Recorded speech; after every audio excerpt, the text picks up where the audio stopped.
যে হিন্দু মুসলিম সব ধর্মের লোকই কিন্তু এই আমাদের ভারতবর্ষের মধ্যে থাকে। বিষয় হচ্ছে যে এর আগেও কিন্তু রমজান মাসে হোলি হয়েছিল।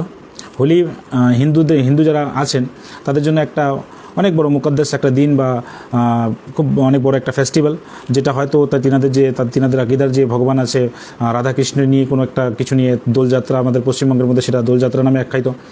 তো সেটা তাদের চ্যাপ্টার, সেটা নিয়ে আমার মাথামারি নেই। আর আমি তাদেরকে বলি যে আপনারা আপনাদের ধর্মকে অবশ্যই সুন্দরভাবে করুন, যাতে করে আপনাদের কারণে কারো ক্ষতি না হোক বা আমাদের কারণেও কারো ক্ষতি না হোক। এটা হচ্ছে ভাইচারা, এটা নিয়ে থাকা উচিত।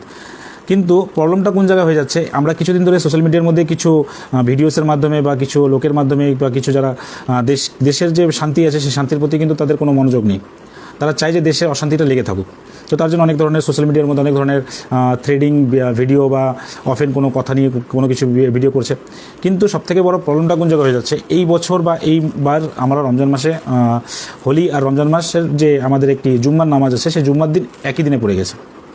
প্রবলেমটা কোন জায়গাটায়, যে আজকে মুসলমান হয়তো কালকে জুম্মা আর কালকেই হোলি, তো কালকে হয়তো নামাজ পড়তে গিয়ে যদি কোনো আমাদের হিন্দু ভাই যদি কারো গায়ে রং মাখিয়ে দিল বা কিছু, এটা নিয়ে একটু অনেক ধরনের টেনশন আছে যে আমাদের রমজান মাসে কেউ যদি রং লাগিয়ে দেয় তো সেটা নিয়ে ক্যাচাল বা কোনো ধরনের দাঙ্গা বা কোনো কিছু হতে পারে বা তার অনেক অপবিত্রতা হয়ে যেতে পারে।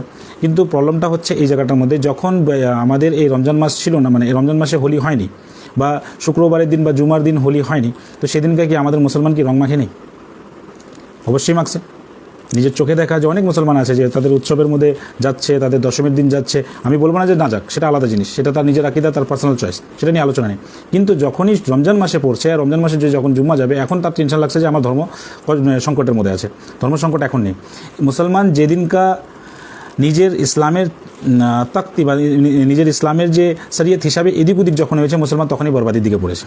আজকে আমাদের সামনে যে পেরেশানিগুলো আমরা মনে করছি যে এনাদের একটা মুকদ্দাস দিন আছে, সেই দিনের দিন আমাদেরও মুকদ্দাস একটা দিন আছে বা জুমার দিন আছে, তো আমাদের জন্য তাদের ক্ষতি হোক বা তাদের জন্য আমাদের ক্ষতি হোক, তো সেটা নিয়ে একটু ভাবনা চিন্তার ব্যাপার আছে। তো ক্ষতি কারণেই আপনি নিজের খোলা মন থেকে আপনি মসজিদে যান, কারো অসুবিধা নেই। কেউ যদি হোলি খেলছে তো তিনাদের নিজের মতো করে খেলুক, সেটাও তো কোনো অসুবিধা নেই। প্রবলেমটা হচ্ছে কিছু লোক আছে যারা বলেন যে কিছু মানে কথা, এমন কিছু কথা বলছে যে হয়তো তার ধর্মের ব্যাপারে প্রবলেম হয়ে যাচ্ছে বা তার দাঙ্গা লাগানো তার কনসেপ্ট আছে, যে তার মোটিভটাই আছে দাঙ্গা লাগানোর। তো তাদেরকে কথা শুনে লাভ নেই আমাদের। আপনি কালকে জুম্মা আপনার মতো করেই যান, আপনাকে কোনো রং লাগাতে আসবে না। তারাও বুঝে যে আমাদের রং লাগানোতে তার অসুবিধা হতে পারে, তারাও বুঝে। তো আমরা যে আমাদের যে এলাকাগুলোর মধ্যে আছি, আমরা হিন্দু মুসলিম প্রত্যেকেই একসাথে থাকার চেষ্টায় আছি বা একসাথে শান্তিভাবে থাকার চেষ্টা করছি। কিন্তু কিছু লোক আছে যারা আমাদের মুসলিমের মধ্যেও আছে, হিন্দুর মধ্যেও আছে, যে কিছু লোক চায় না যে তারা শান্তির মধ্যে থাকুক।